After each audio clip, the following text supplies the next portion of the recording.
Have you ever wondered why a $1 million build doesn't seem like a $1 million shopping experience? Well, that's because custom homes aren't polished retail products that can be purchased off the shelf or driven off the lot. When building a home, you're faced with the challenge of procuring a really complex project with many moving parts, not to mention the long and unique list of constraints which affect your decision-making process. And here's that really important mindset shift you need to make. You need to see yourself not as the client, but rather as the head of your temporary project organization. So let's talk a little more about that. To simplify things, let's just include the key players in this organization. So let's say you have your architect, design consultants, builder, and your building surveyor. Your job, and it's a very important job, is to manage this team in the delivery of your new home. You might ask, well, I thought I was paying these guys to build my house. Why do I have to manage them?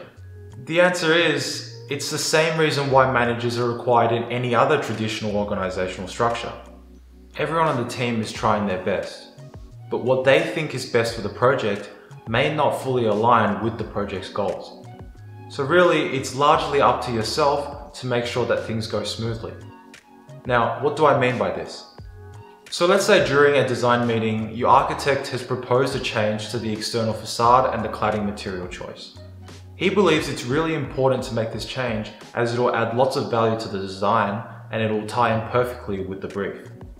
Now, the building surveyor, she says she really likes the idea, but she advises that she can't approve the design in its current form as it doesn't meet the building code. So we'll need a performance solution from a fire engineer, and that'll take an additional 2 weeks and cost a little more money. The builder, on the other hand, isn't too sure about this idea as it will require lots more custom fabrication work and structural engineering for the new design. He understands the design intent, but he strongly advises against making this change as he feels it will be really cost prohibitive. So what do? Perhaps in this scenario you need to weigh up the cost and the benefit.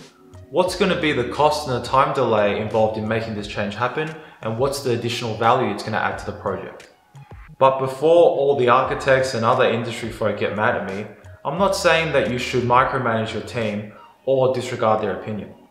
At the end of the day, you're largely relying on these professionals with their expertise and knowledge to deliver your project. So deploy empathy and try to fully understand their points of view. If this all seems like too much and it's too overwhelming, that's because it really can be. After all, being the boss is tough. And that's why I think volume builders are a great option for lots of people. Big volume builders, like Metricon, offer a quasi-solution to this problem. By being a client's only point of contact, offering a really reliable and retail-friendly service, a good value for money, and good quality for what it is, I can see why they're really successful. And I guess that also speaks to the suitability of a design and build procurement model as opposed to a design bid build procurement model, which is becoming increasingly popular. On the higher end of the market, design and build firms like McKim offer a similar one-stop shop service that aim to sweeten and simplify the experience.